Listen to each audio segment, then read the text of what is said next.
एक बार फिर से स्वागत है आपका शाइनिंग हरियाणा के इस मंच पर। लगातार चर्चा जो है ये वो मंच है जो कि आपको खुलकर बोलने की आजादी देता है। अभी आपने एक सशक्त महिला को सुना, जिस तरीके से जो समाज में महिला सशक्तिकरण की बात करते हैं उनको सीधे सीधे जवाब उस महिला की ओर से कि महिलाओं को किसी भी सशक्तिकरण की जरूरत नहीं, वो जन्म के साथ ही सशक्त होती हैं। ऐसे में तमाम चर्चाएं चाहे वो सियासत से जुड़ी हैं या सामाजिक पहलुओं से जुड़ी हैं, शाइनिंग हरियाणा के इस मंच पर लगातार हम कर रहे हैं। और वक्त हो गया है अब अगले सत्र का, अगले सेशन का।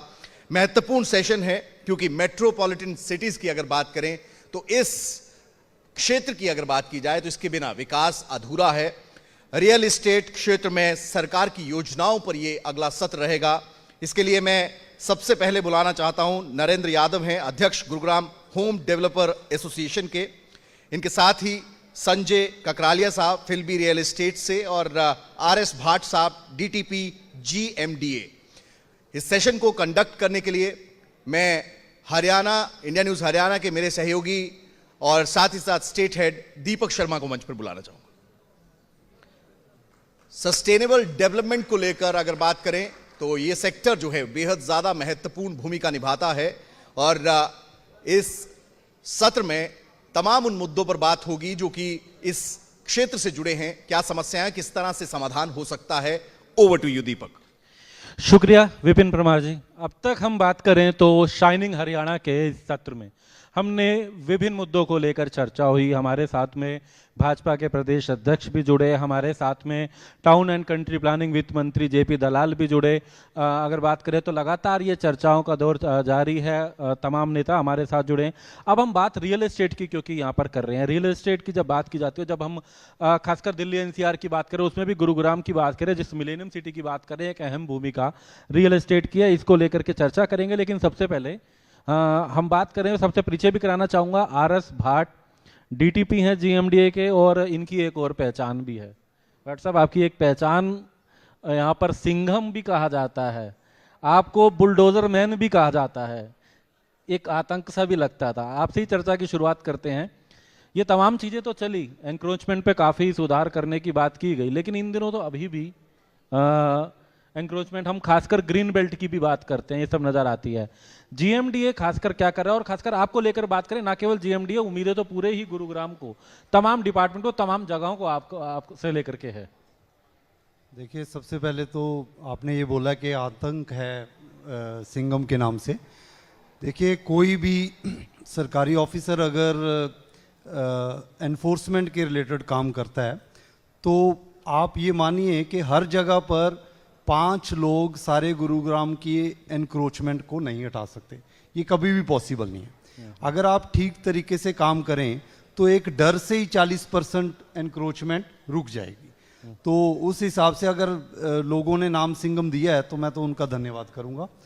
दूसरी बात कि अगर कोई डिस्ट्रिक्ट टाउन प्लानर कोई काम करता है तो अब जैसे जीएमडीए की तरफ से लोग ये चाहते हैं कि ग्रीन बेल्ट्स और सड़कें, जैसे अभी आपने पहले भी सेशन दिया कि हॉस्पिटल्स हैं, एजुकेशन इंस्टीट्यूशंस हैं, मॉल्स हैं, मल्टीप्लेक्सेस हैं, रेजिडेंशियल सोसाइटीज़ हैं, उनके ऊपर उनके वर्क फ्रॉम से प्लेस के साथ रिलेशनशिप के लिए लोगों ने आना जाना करना है।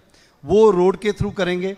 ग्रीन बेल्ट सुंदरता बढ़ाएगी। अगर हम एक मिलेनियम सिटी कहते हैं गुरुग्राम को, तो उसको मिलेनियम बनाने के लिए सबसे पहले अगर कोई गुरुग्राम में एंटर होगा तो वो सड़क देखेगा या उसके साथ जो ग्रीन बेल्ट है वो देखेगा।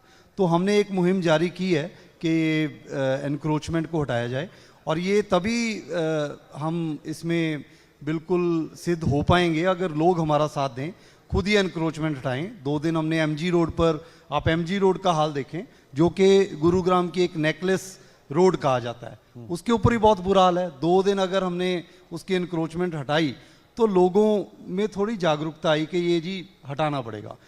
तो मैंने ये भी कहा कि अगर आप नहीं हटाओगे तो शाम को यहाँ पर हम एक इवनिंग वॉक कर लूँगा मैं हर रोज़, एटलीस्ट 40% वैसे हट जाएगी। तो हम कोशिश कर रहे हैं कि एनक्रोचमेंट को हटाया जाए और गुरुग्राम को एक अच्छा साफ सुथरा शहर, और जो लोग चाहते हैं कि जी ग्रीन रहे। और ये माफिया है, ये ना सोचें कि हम एक गरीब की रेडी तोड़ रहे हैं, गरीब एक बंजारे को हटा रहे हैं। एक नर्सरी 25,000 रुपया किसी लोकल बंदे को दे रही है, 15,000 रुपया बिल्डिंग मटेरियल वाला दे रहा है। तो दिस इज माफिया। अगर आप इनको हटाएंगे तो उसके ऊपर गरीब अमीर का कोई बात नहीं है, कोई भी इलीगल करे उसके ऊपर सेम कार्रवाई होनी चाहिए। चलिए आर एस भाट जी, इन्होंने वो बात रखी जो प्रशासन लोगों से उम्मीद रखता है, प्रशासन क्या चाहता है लोगों से, किस तरीके का सहयोग चाहता है, उसको लेके बात करिए। अब चर्चा में आगे हम बात करेंगे, हमारे साथ में संजय ककरालिया जी भी हैं। अगर बात करें तो फिल्बी रियल एस्टेट से हैं और उनके साथ साथ नरेंद्र यादव हैं जो कि अध्यक्ष हैं गुरुग्राम हेल्थ। अगर बात करें तो होम डेवलपर के एसोसिएशन की अगर बात करें तो सबसे पहले संजय ककरालिया जी। जी दीपक जी। गुरुग्राम की हम जब बात कर रहे थे, अभी बात तो तमाम एंक्रोचमेंट तो होती है, लेकिन इससे पहले थोड़ी डेवलपमेंट की बात भी करें। बहुत सारी योजनाएं हमने बीते समय में देखी। हम जब यहाँ दिल्ली एनसीआर की बात करते हैं, रियल एस्टेट की, दिल्ली और हरियाणा के जुड़ाव की बात करते हैं, या मुंबई की तरफ बात करते हैं, तो एक तरफ तो आता है द्वारका एक्सप्रेसवे, दूसरी तरफ ये Sohna highway, Mumbai expressway. Real estate में इनको लेकर कितना स्कोप है? आज की डेट में तमाम लोगों को एक सर सोचते हैं कि उनका गुरुग्राम में आवास हो, कहाँ हो, कैसे हो और किस जगह ज़्यादा बेहतर है, कहाँ आप डेवलपमेंट देखते हैं आने वाले समय में? जी दीपक जी धन्यवाद, और इंडिया न्यूज़ का बड़ा धन्यवाद। और जो अंतर्राष्ट्रीय शहर अगर भारत की पहचान देगा तो वो गुड़गांव आपको देगा भारत में, तो ये गुड़गांव के लिए बड़ी बात है। बीइंग गुड़गांव, द्वारका एक्सप्रेसवे बड़ी उम्मीदों वाला प्रोजेक्ट सेंट्रल गवर्नमेंट का रहा है। मैं तो द्वारका एक्सप्रेसवे को जनरली कहता हूँ कि न्यू गेटवे ऑफ इंडिया है, भारत का नया दिल्ली आने का रास्ता। इसके साथ साथ सेंट्रल गवर्नमेंट ने बहुत बड़ी बड़ी परियोजनाएं बनाई हैं। अगर आप एयरपोर्ट से उतरेंगे तो आप देखेंगे कि थ्रू टनल पूरा द्वारका एक्सप्रेसवे मुंबई तक पहुंचता है, और अगर आप राइट ले लेंगे तो ये आपको जम्मू तक पहुंचा देगा। तो इसकी इम्पोर्टेंस क्या है आप इसी से लगा लीजिए कि इससे उतरते ही आप पाएंगे कि इंटरनेशनल कन्वेंशन सेंटर वहाँ सेंट्रल गवर्नमेंट ने बना के तैयार कर दिया है। जितनी इंटरनेशनल अपनी कन्वेंशन है वहाँ हुआ करेंगी, और वो ऑपरेशनल भी हो गया है। थोड़ा आगे आएंगे तो गुड़गांव के दोनों तरफ आपको आर जोन के सेक्टर्स मिलेंगे, जहाँ बड़ी बड़ी हाई राइजेस, प्रीमियम सेगमेंट की हाई राइजेस लोगों को लुभाने के लिए तैयार है और लोगों की आज पहली पसंद बन गई है। उससे थोड़ा आगे आए तो एक बहुत महत्वपूर्ण प्रोजेक्ट है, वो है ग्लोबल सिटी। इंटरनेशनल लेवल पर अगर आप देखेंगे, जैसे दुबई का बिजनेस बे है, एक बिजनेस हब है जो इंटरनेशनल स्टैंडर्ड्स के अकॉर्डिंग बनाया गया है, वैसा ही 1100 एकड़ में गुड़गांव में बहुत जल्दी ग्लोबल सिटी लॉन्च हो जाएगा। उससे गुड़गांव को अगेन एक और पहचान मिलेगी। साथ ही साथ केएमपी के साथ आप देखोगे तो ऑर्बिट रेल, वो भी सेंट्रल गवर्नमेंट का बहुत महत्वपूर्ण प्रोजेक्ट है जो पलवल से और सोनीपत तक बना है। उसका मीनिंग ये है कि जितना भी कंजेशन दिल्ली में ट्रेन का जाता है वो सारे का सारा बाहर की तरफ ले आया जाए। तो ये सब बताने का मकसद ये है कि गुड़गांव जा किस तरफ रहा है। तो गुड़गांव अब नॉर्मल शहर नहीं है, now it is going towards global city. तो हमें जो आगे इंफ्रास्ट्रक्चर चाहिए, और खास तौर पर मैं भाट साहब से कहूँगा कि रोड्स पर एनक्रोचमेंट जीरो, मतलब जीरो चाहिए, क्योंकि सबसे पहले अगर शहर में हम जाके देखते हैं तो वहाँ की सड़कें और ग्रीन बेल्ट अगर ये अच्छी होंगी तो शहर बहुत आगे जाएगा, और ये अच्छी नहीं होंगी तो शहर पीछे चला जाएगा। जी बिल्कुल जरूरी भी है। आर एस भाट जी से इसका जवाब भी लेंगे, लेकिन उससे पहले नरेंद्र यादव जी से बात करेंगे। नरेंद्र यादव जी जो कि अध्यक्ष हैं होम डेवलपर एसोसिएशन के गुरुग्राम के। नरेंद्र जी, सबसे पहले तो तमाम बातें हम रखें, लेकिन एक बात ये भी है, होम डेवलपर एसोसिएशन, तमाम जो डेवलपर्स हैं, एक बड़ी भूमिका है इस शहर को चमकाने में, एक पहचान दिलाने में, इंडस्ट्री के साथ साथ रियल एस्टेट की भी।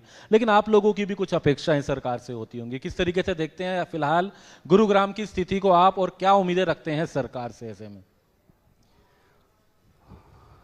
देखिए, सबसे पहले तो मैं इंडिया न्यूज़ हरियाणा का अपनी पूरी टीम एसोसिएशन की तरफ से धन्यवाद करता हूं, क्योंकि इस तरह के कार्यक्रम किसी भी शहर को बेहतर बनाने के लिए बहुत आवश्यक होते हैं। जहाँ तक सरकार की बात है, हमारा रियल एस्टेट इंडस्ट्री या हमारी एसोसिएशन या हमारे मेंबर्स की बात है, इस सरकार ने पूरा सहयोग हमारी इंडस्ट्री के साथ किया है। अभी हाल ही में सरकार ने पिछले 1.5 साल से लगी 4 फ्लोर की रोक को भी हटाया है, और बड़ा बैलेंस डिसीजन भी दिया है। और इसके अंदर सरकार ने हर उस व्यक्ति का ध्यान रखा है, चाहे वो बिल्डर है, चाहे वो प्लॉट होल्डर है, चाहे उसको अपना घर बनाना है, और सरकार ने पूरे प्रोविज़न के साथ इस डिसीजन को भी दिया। इसके साथ साथ मैं सरकार से आपके चैनल के माध्यम से ये कहना चाहता हूँ कि आज पूरी दुनिया, जहाँ 500 से ज़्यादा मल्टीनेशनल कंपनीज़ के ऑफिस अकेले गुड़गांव शहर के अंदर हैं, पूरी स्टेट को 60% से ज़्यादा रेवेन्यू गुड़गांव देता है। जब एक भाट साहब जैसे अफसर की गुड़गांव में नियुक्ति होती है, उस फील्ड के अंदर, उस डिपार्टमेंट के अंदर एक चेंज फील होता है। आप सब जानते हैं, पावर पुलिस के पास भी है, power town and country planning के पास भी है, हुडा के पास भी है, हर डिपार्टमेंट के पास होती है। इस सरकार ने हर वर्ग को बगैर किसी भेदभाव के मौका दिया। तो जब शहर की सुंदरता की और डेवलपमेंट की बात आती है तो सबसे बड़ी चीज़ आती है कि उसको कैसे मेंटेन रखा जाए। जैसे अभी भाट साहब ने बताया कि इन्होंने ज़ीरो टॉलरेंस किसी भी एनक्रोचमेंट के लिए इस चीज़ को रखा। अगर मैं समझता हूँ हमारी सरकार, भारतीय जनता पार्टी की सरकार अगर इस चीज़ को लेके और बेहतर काम करेगी तो गुड़गांव पूरी दुनिया में जो आज अपनी पहचान अपने बल पे रखता है, इसको पूरी दुनिया के अंदर सिंगापुर से बेहतर शहर बनने में भी कोई रोक नहीं सकता, ऐसा मैं मानता हूँ। जी बिल्कुल, वही आगे बात करेंगे। ये तमाम मुद्दे अच्छी बात आपने रखी है, लेकिन इसके साथ साथ एक प्रश्न यहाँ पर भाट साहब उठाता है इंक्रोचमेंट को लेके, जिस पे हमने पहले भी चर्चा करी, ग्रीन बेल्ट की। ये वाकई में एक समस्या है, इसमें कोई दो राय नहीं है। संजय ककराला जी ने भी इस बात को लेकर प्रश्न उठाया। क्या कारण मानते हैं इस पर नहीं हो रहा? आप पब्लिक की ही बात करते हैं या इसके पीछे कुछ और भी कारण है? आखिर क्यों ये एंक्रोचमेंट पूरी तरीके से हट नहीं पाता, और हटता है तो फिर क्यों लग जाता है? देखिए, ऐसे सबसे पहले तो जैसे संजय जी ने बोला कि न्यू गुरुग्राम जो द्वारका एक्सप्रेसवे की साइड पर बन रहा है, उसको हमें और भी चमकाना चाहिए। तो मैं आपके माध्यम से आज ये प्रॉमिस जरूर करता हूँ कि अगले 1 महीने में आप मुझे गुरुग्राम के नए सेक्टरों में देखेंगे और ज़ीरो टॉलरेंस के हिसाब से ही ग्रीन बेल्ट्स को खाली कराया जाएगा। तो सुधार होगा मतलब? बिल्कुल 100% होगा जी। दूसरा, देखिए, ये एक गुरुग्राम ओवरऑल 42 लाख के लिए प्लान किया गया था 2031 तक का। आज ही इसकी पॉपुलेशन अगर हम सारी स्कीम्स जो एप्लीकेबल कर दें तो 70-80 लाख पॉपुलेशन है। अब इस पॉपुलेशन के हिसाब से, इतना वास्ट एरिया के हिसाब से शायद मैन पावर की कमी हो, रेगुलर मॉनिटरिंग की कमी रह सकती है। अब आप ये माने कि एक जूनियर इंजीनियर के बेस पर ऑफिसर जाके एक्शन लेता है, वो आपको बताएगा कि जी वहाँ पर ये हो रहा है, तो सारा कुछ ही उसके ऊपर निर्भर है और उन्हीं को ही सबसे ज़्यादा गालियाँ पड़ती हैं कि ये ठीक काम नहीं करते। तो अब सरकार ये भी करने जा रही है कि GIS सिस्टम के साथ हम 1 मीटर की वायलेशन अपने ऑफिस में बैठे कंप्यूटर पर देख पाएंगे। जैसे वो रेड डॉट हो जाएगा, हमें पता लग जाएगा कि यहाँ पर कंस्ट्रक्शन चल रही है। इस तरह का मैकेनिज्म भी हम गुरुग्राम जैसे इंपॉर्टेंट शहर के लिए बना रहे हैं। तो मेरा ख्याल वो एक कामयाब नीति रहेगी। लेकिन धरातल पे कब तक? ये चर्चा तो हमने भी सुनी, लेकिन कब तक? क्योंकि आप लोगों के लिए ही भी बेहतर और पूरे प्रदेश के लिए भी अपने। देखिए, मेरा ख्याल इस पर जल्द से जल्द होगा। हो सकता है 1-2 महीने में इसको इम्प्लीमेंट करें। 1-2 शहरों के ऊपर जल्दी इम्प्लीमेंट होगा, तो उस हिसाब से हम इनके ऊपर अकॉर्डिंगली मॉनिटरिंग रखेंगे। दूसरी बात ये भी है कि शहर के निवासी नहीं चाहते कि एनक्रोचमेंट करें। ये कहीं ना कहीं, जैसे मैंने आपको बताया कि कुछ ग्रुप्स हैं या किसी को लगा। अब मैं कल 90 सेक्टर गया, उसको मैंने कहा कि जी आपने ग्रीन बेल्ट में ये क्यों बना रखा है? कहता ये जगह पड़ी थी बना ली। तो ये जवाब है लोगों का। तो जगह पड़ी थी बना ली, उसको पता ही नहीं, लगा लिया, जब हटाओगे फिर दोबारा लगा लेगा। तो रेगुलर मॉनिटरिंग की ज़रूरत है, वो मेरा ख्याल हम कोशिश करेंगे उसमें भी अच्छा काम करने की।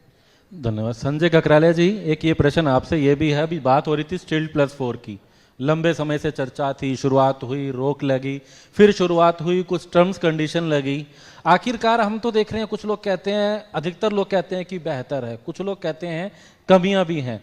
किस तरीके से आप इसे बेहतर देखते हैं? और खासकर जब गुरुग्राम की बात करते हैं हम, पूरे प्रदेश का यूं तो ये चुनौती, ये टर्म्स कंडीशन और ये इसकी उपलब्धि बेहतर कितनी है, क्या खामियां हैं, आप इसे किस तरीके से देखते हैं डेवलपमेंट को लेकर के, लोगों के आशियाने के और सपने को लेकर के?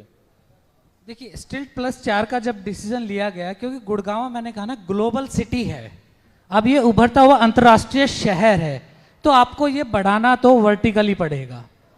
तो जो वर्टिकल बढ़ाना है तो 4 फ्लोर चाहिए। मैं तो कहता हूँ 500 गज के प्लॉट है तो 5 भी होने चाहिए जहाँ पार्किंग की उपलब्धता है, तो उसमें कोई बुराई नहीं है। पर शायद कहीं ना कहीं ये पेच पॉलिटिकल बन के फंस गया है।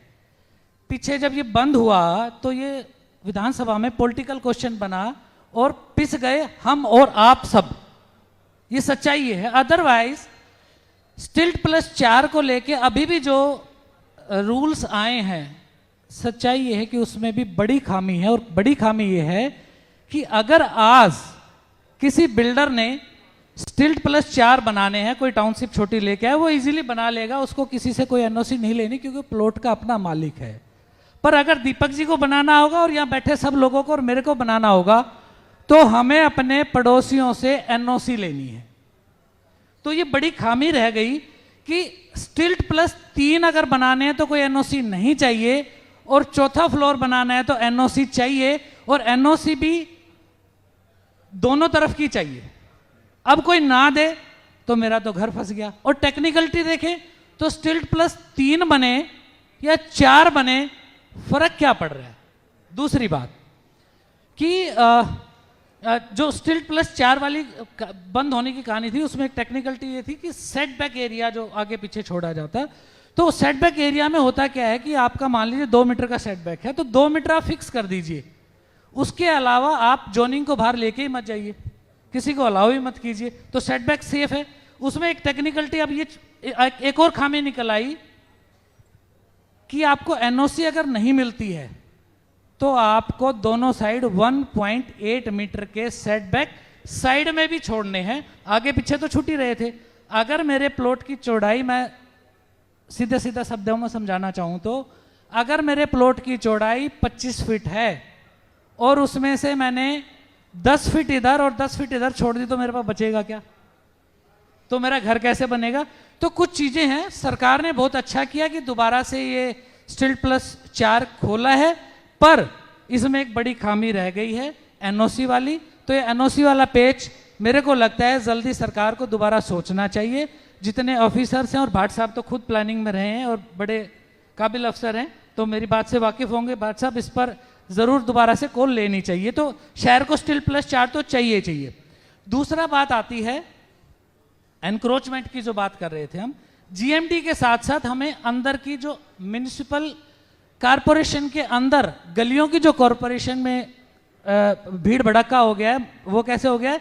दोनों साइड की रैंपिंग निकाल दी है। एक बड़ा क्वेश्चन उठा था कि इंफ्रा अलाउ नहीं कर रहा, कंजेशन हो गया। कंजेशन स्टिल्ट+4 बनने से नहीं हुआ था। कंजेशन सेक्टरों में अगर चले जाओगे तो इसलिए है कि 5 फुट का रैंप मेरा निकला हुआ है, 5 फुट का पड़ोसी का, 10 फुट तो उसी में निकल गया, गाड़ी लगे तो लगे कहाँ? ड्रेनेज सिस्टम सारा दब गया है, ड्रेनेज सिस्टम जीरो हो गया है, तो पानी भरेगा कहाँ? सेक्टर के अंदर। पानी निकले तो निकले कहाँ? तो ये जो कमियां हैं, समस्या का समाधान जहां है वहां हमें ढूंढना है, ना कि हमें समस्या को रिकॉल करके पॉलिटिकल बनाना है। तो मेरे को लगता है इन चीजों पर हमें काम करना पड़ेगा। स्टिल्ट+4 शहर के लिए बहुत अच्छा है, वर्टिकल बढ़ना है, हर आदमी की जरूरत है, इसको बनाना चाहिए और आगे बढ़ाना चाहिए। इस पर आपसे चर्चा करेंगे, लेकिन एक नरेंद्र यादव जी से भी यही पूछना चाहूँगा। एक तो ये स्टिल्ट वाला मुद्दा जो उन्होंने रखा, दूसरी एक और बात है, आज जब गुरुग्राम में कोई किसी बिल्डर सोसाइटी में फ्लैट लेता है, बुक करता है, और सबसे बड़ी जो समस्या, हम लोगों के पास भी अक्सर लोगों के मेल आते हैं, फ़ोन आते हैं कि समय दिया 4 साल में ये सोसाइटी पूरी हो जाएगी, इसके अंदर क्लब हाउस कितने टाइम में मिलेगा, इतनी ग्रीन बेल्ट मिलेगी, लेकिन समय के बाद उनके सामने वो चुनौती आती है। तो कौन सा प्रोजेक्ट बेहतर है, कौन सा बिल्डर बेहतर है, कहाँ पर व्यक्ति को अपना आवास लेना चाहिए उस एरिया में, इसके लिए क्या करना चाहिए? ऐसा कौन सा प्लेटफॉर्म है? क्या केवल रेरा के पास कहा जाए? क्या लगता है इसका समाधान कैसे होगा ताकि ये समस्या का भी हल हो? ये समस्या पब्लिक के सामने आती है अक्सर कि आखिर किस बिल्डर सोसाइटी में वो निवेश करें, क्योंकि जीवन भर की पूंजी होती है। आपके क्वेश्चन का सबसे अच्छा जवाब ये है कि जिसको घर खरीदना है वो सबसे पहले स्टिल्ट+4 में फ्लैट खरीदे, वहाँ पे सबसे कम समस्या है। बिल्डर आपके सामने है, छोटा बिल्डर है, आपको पोजीशन तब पैसा तब और पोजीशन तब दोनों एक साथ हैं। उसके बाद जो हाई राइज बिल्डिंग या उसकी बात आप करते हैं, गुड़गांव के अंदर काफ़ी बड़े बिल्डर्स ने काम किया है और गुड़गांव को बढ़ाने में सबका बहुत बड़ा योगदान भी रहा है। जब भी बायर कोई भी आता है आज की डेट में, वो वहाँ का पूरा इंफ्रास्ट्रक्चर, रेट, क्वालिटी सब देख के ही लेता है। जहाँ तक मुझसे पूछने का इस सवाल का मैं जो आंसर दे पाऊँगा वो यही है कि कोई भी बायर पूरे एनसीआर से आज सबसे पहली पसंद गुड़गांव है। और गुड़गांव में जो स्टिल्ट+4 का कॉन्सेप्ट है, ये सबसे ज़्यादा सक्सेस रहा, सबसे कम झगड़े इसके ऊपर हुए, क्योंकि किसी भी व्यक्ति को साथ कोई चीटिंग गुड़गांव के किसी भी बिल्डर ने, मैं समझता हूँ, नहीं की है। और जो आपने पैसा दिया, जो आपने लिया, वो आपको डिलीवरी के साथ मिलता है। जहाँ तक अभी स्टिल्ट+4 पे संजय जी कह रहे थे, कई बार कोई मैटर ऐसा हो जाता है जो पब्लिक वर्सेस पब्लिक भी हो जाता है। इसमें कुछ लोग नहीं चाहते थे कि स्टिल्ट+4 हो। जहाँ तक एनओसी की बात है, मैं किसी दूसरी स्टेट की बात ना करूं, अगर गुड़गांव के बारे में अगर हम बात करें, डिस्ट्रिक्ट गुड़गांव की बात करें, तो मैं समझता हूं 90% से ज़्यादा लोग इसके लिए एनओसी देंगे। क्योंकि गवर्नमेंट ने एक और प्रोविज़न भी रखा कि अगर आज आप एनओसी नहीं दे रहे हैं तो फ्यूचर में आप भी अपना घर स्टिल्ट+4 पे नहीं बना पाएंगे। और जहाँ तक साइड में छोड़ने की बात है, भाट साहब हमारे एक्सपर्ट हैं इस बात को लेके, छोटे प्लॉटों में तो ये दिक्कत है कि आप 1.8 मीटर या 6 फुट छोड़ के बनाना संभव नहीं है अगर पड़ोसी एनओसी नहीं देता। पर काफ़ी बड़ी संख्या में 360 गज, 300 गज से ज़्यादा के जितने प्लॉट हैं, वहाँ पे ऐसी पॉसिबिलिटी है कि आप 6 फुट छोड़ के भी बना सकते हैं अगर पड़ोसी को ऑब्जेक्शन है। जिस घर के साथ स्टिल्ट+4 बना हुआ है या कॉर्नर है, उससे तो हमें एनओसी लेनी ही नहीं है।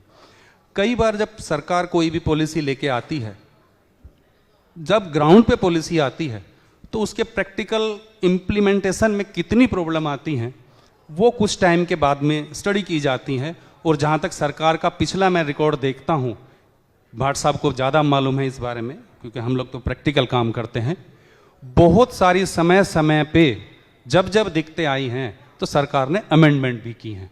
और मैं ऐसी उम्मीद करता हूँ ये पॉलिसी जो लोग विरोध कर रहे थे उनके लिए बहुत बड़ी ऑप्शन भी सरकार ने दी है। अगर आपको ऑब्जेक्शन है आपके साथ में स्टिल्ट+4 बनने के लिए, आप एनओसी ना दें, कोई ज़बरदस्ती नहीं कर सकता। इस पॉलिसी के इम्प्लीमेंट होने में कितना दिक्कतें आएंगी, मुझे लगता है, अगर लगता है कि सरकार को ये बहुत ज़्यादा कॉम्प्लिकेटेड हो गया, तो मैं समझता हूँ आने वाले समय में इसके ऊपर अमेंडमेंट होगी, सरकार इसके ऊपर रिकन्सिडर भी इसको करेगी।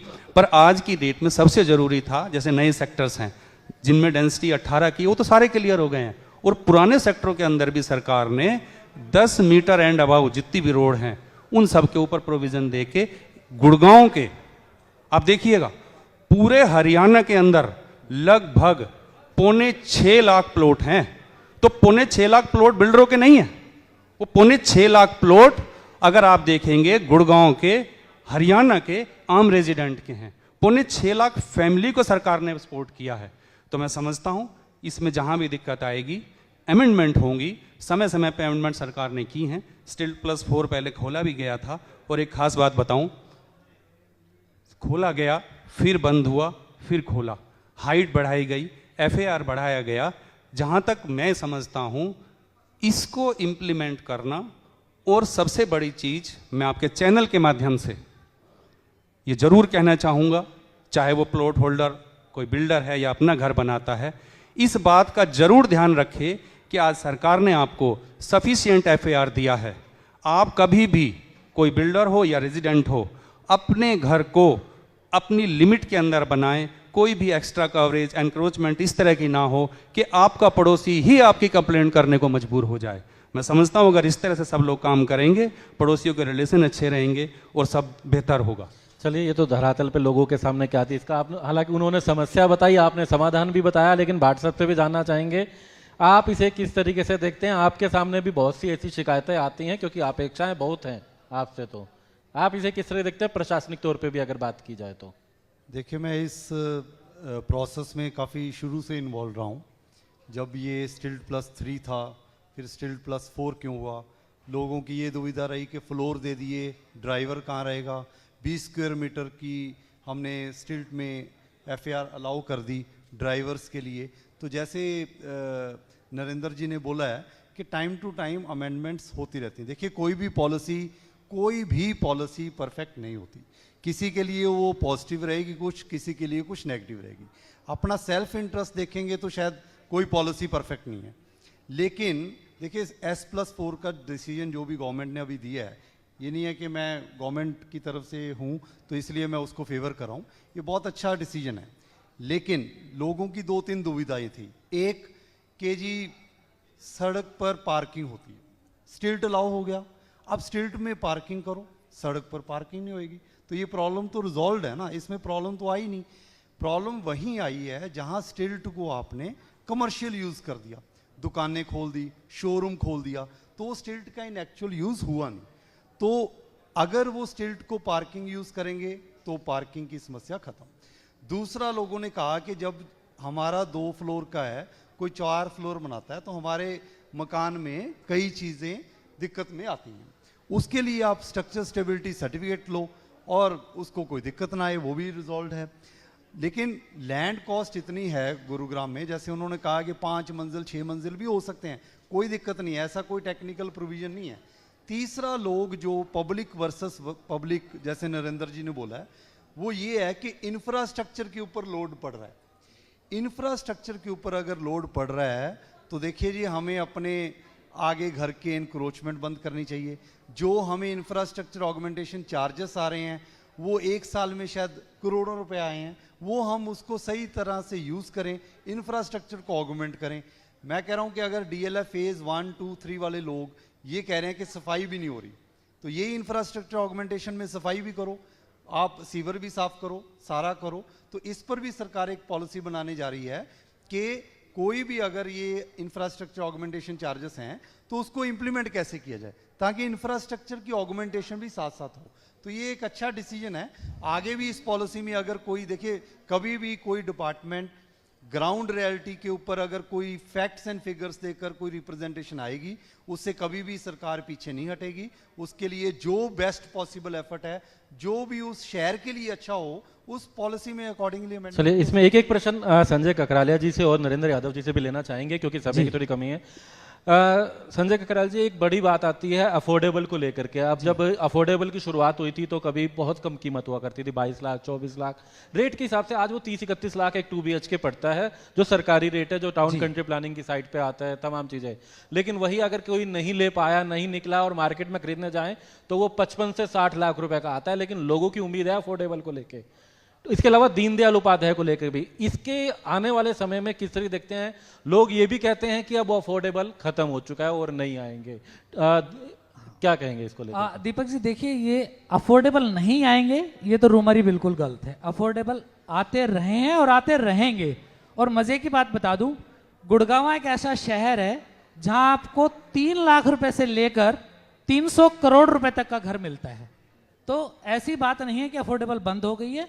हाँ, अफोर्डेबल शायद लॉन्चिंग थोड़ी कम हो गई है लैंड कॉस्ट बढ़ने से। उस पर सरकार ने अभी पीछे हुआ क्या था, जैसे अफोर्डेबल का रेट फिक्स था पहले 4,000 रुपए पर स्क्वायर फीट, लैंड कॉस्ट बढ़ गई तो गवर्नमेंट ने कहा, बिल्डर ने कहा जी मेरे को वारा ही नहीं आ रहा, तो उन्होंने फिर आज 5,000 रुपए और 1,200 रुपए करके उन्होंने अफोर्डेबल कंटिन्यू है। और गुड़गांव में अभी भी 20 से 22 लाख रुपए में 2 बेडरूम मिलता है।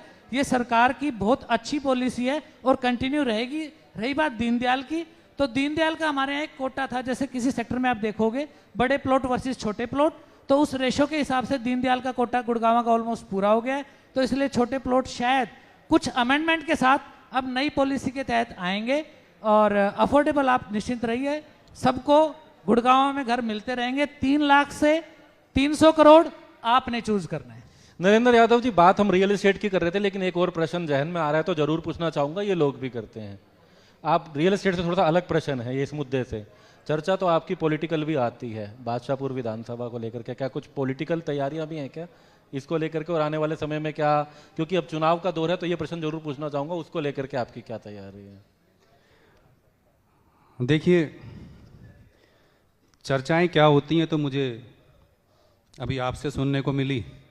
और जहाँ तक बादशाहपुर का या पार्टी का सवाल है, भारतीय जनता पार्टी का हर एक कार्यकर्ता के नाम की चर्चा होती है और पार्टी के अंदर उसको तवज्जो दी जाती है जो पार्टी को और पार्टी के लिए पूरी निष्ठा के साथ काम करता है। जहाँ तक बादशाहपुर का सवाल है, ये तो पार्टी का अपना निर्णय होता है कि वो किसको आगे करना है, किसको इलेक्शन में लड़ाना है, किसको टिकट देनी है। पर मैं तो इतना ही कहना चाहूँगा, आपके मंच के माध्यम से आज हमारे कांग्रेस के एक वरिष्ठ नेता, हमारे बड़े अजीज मित्र पंकज डावर जी भी बैठे हैं। गुड़गांव शहर इलेक्शन हर 5 साल में होते रहेंगे। गुड़गांव शहर एक पूरे दुनिया के अंदर एक ऐसा शहर के रूप में पहचान बनाई है जो आज तक खुद पे चला है, खुद की मेहनत के बेस पे चला है, यहाँ के लोगों की वजह से चला है। आज गुड़गांव ने जो तरक्की पूरी दुनिया में करके दिखाई है, गुड़गांव को कोई रोक नहीं सकता। आज सिर्फ ज़रूरत इस चीज़ की है, पॉलिटिकल इश्यूज हो सकते हैं, पार्टियां अलग अलग हो सकती हैं, पर चाहे कोई भी पार्टी हो, पर सिर्फ जहाँ तक बादशाहपुर या गुड़गांव की बात है, एक ही उद्देश्य ऐसा होना चाहिए कि पूरे हरियाणा के अंदर जहाँ गुड़गांव अपना अहम रोल अदा करता है, हम सब मिलके, चाहे हम किसी पार्टी से भी ताल्लुक़ रखते हो, इलेक्शन तक होता है, उसके बाद में फिर हम सब लोग एक होते हैं। इस शहर को भाट साहब जैसे अफसर मिलने चाहिए पूरे तरीके से, और मैं कहना चाहता हूँ यहाँ के लोग ईमानदार हैं, उनको सिर्फ डायरेक्शन मिलनी चाहिए पॉलिटिकली, एडमिनिस्ट्रेशन से वो पूरा कोऑपरेट करेंगे और ये शहर एक दिन, कांग्रेस बीजेपी नहीं, ये अपने आप में सबका शहर है, शीतला का शहर है। ये शहर गुड़गांव नहीं, हरियाणा नहीं, पूरी दुनिया के अंदर जिसने आज पहचान बनाई है, ये जाना जाएगा आने वाले समय के अंदर। अगर पॉलिटिकल सपोर्ट बहुत अच्छा रहा कि अगर सफाई और दुनिया का सबसे सुंदर और मेहनती शहर देखना, ईमानदार शहर देखना है, तो दुनिया में गुड़गांव आए वो। ऐसी मैं कामना आप करता भी क्या हूं। अपील, क्योंकि तमाम लोगों की ये तालियां आपकी तारीफ में भी हैं, आपके काम को लेके, एक बार कम शब्दों में चाहेंगे आप लोगों से क्या अपील करते हैं, उसके बाद अगले सत्र की ओर भी बढ़ना है। देखिए, आप क्या उम्मीद करते हैं लोगों से? एक तो मैं यही उम्मीद करता हूँ कि जो भी पब्लिक रिप्रेजेंटेटिव हों वो डिपार्टमेंट के साथ अच्छा इंटरफेस रखें, फ्रीडम से। देखिए, फ्रीडम हर ऑफिसर को होनी चाहिए, लेकिन ऑफिसर की भी जिम्मेदारी है कि वो उस फ्रीडम को मिसयूज ना करे। अगर वो सही तरीके से उस फ्रीडम को यूज़ करेगा, और पब्लिक रिप्रेजेंटेटिव्स जो एमपी हैं, एमएलए हैं, इवन पार्षद साहिबान हैं, उनके साथ मिलकर सारे सोल्यूशन, मेरा ख्याल आपको जो पॉलिसी बनानी है, अगर ये 4 लोग पब्लिक रिप्रेजेंटेटिव, एमएलए, एमपी और ऑफिसर्स बैठकर गुरुग्राम के लिए यहीं बना दे, वो पॉलिसी से बेहतर पॉलिसी कोई नहीं होगी। तो मैं उम्मीद करता हूं कि आगे भी हमारे जैसे ऑफिसर्स को भी अच्छा मौका मिलेगा कहीं अच्छी जगह पर, और अच्छी जगह पर यहाँ गुरुग्राम में काम करने का, और ये और अच्छा गुरुग्राम बने, अफोर्डेबल हाउसिंग और आए। जैसे आपने अभी कहा था कि अफोर्डेबल लोग प्रोजेक्ट में अपना इन्वेस्ट करते हैं, वो 10 साल तक नहीं मिलता। तो आप जो है बिल्डर के भरोसे ही बैठ रहे हैं। आप डीटीपी ऑफिस आएँ, पूछें, उनका लेआउट प्लान देखें। देखिए, जागरूक होना पड़ेगा, और अगर आप इंटरफेस अच्छा रखेंगे तो मेरा ख्याल ऑफिसर्स भी उसी हिसाब से सही काम करने के चाहवान होंगे। सो इसी के चलते हुए मैं आप सब लोगों का धन्यवाद भी करूंगा, स्पेशल आप बहुत बहुत धन्यवाद। आर.एस. भाट जी हमारे साथ में, डीटीपी जीएमडीए हैं हमारे साथ में। अगर बात करें नरेंद्र यादव जी अध्यक्ष हैं गुरुग्राम होम डेवलपर एसोसिएशन के, और संजय ककराला जी फिल्बी रियल एस्टेट से हैं। तमाम चर्चाएं रही खासकर रियल एस्टेट को लेकर के और गुरुग्राम के डेवलपमेंट को लेकर के, और ऐसे में तमाम मुद्दों के साथ एक अहम मुद्दा था जिसको लेकर के लोगों के मन में बहुत जागरूकता भी रहती है, लेकिन वक्त की कमी है। अगले सत्र की ओर बढ़ेंगे। ओवर टू यू सोनल जी। बिल्कुल, रियल एस्टेट का मुद्दा बहुत महत्वपूर्ण मुद्दा है गुरुग्राम के लिहाज से। अगर हम देखें जिस तेज़ी के साथ पिछले 25 से 30 साल की गुरुग्राम की अपनी यात्रा रही है, उसमें गुरुग्राम किस तेज़ गति से चला है वो बहुत महत्वपूर्ण हो जाता है जानना। आप सभी का बहुत बहुत शुक्रिया हमारे साथ जुड़ने के लिए।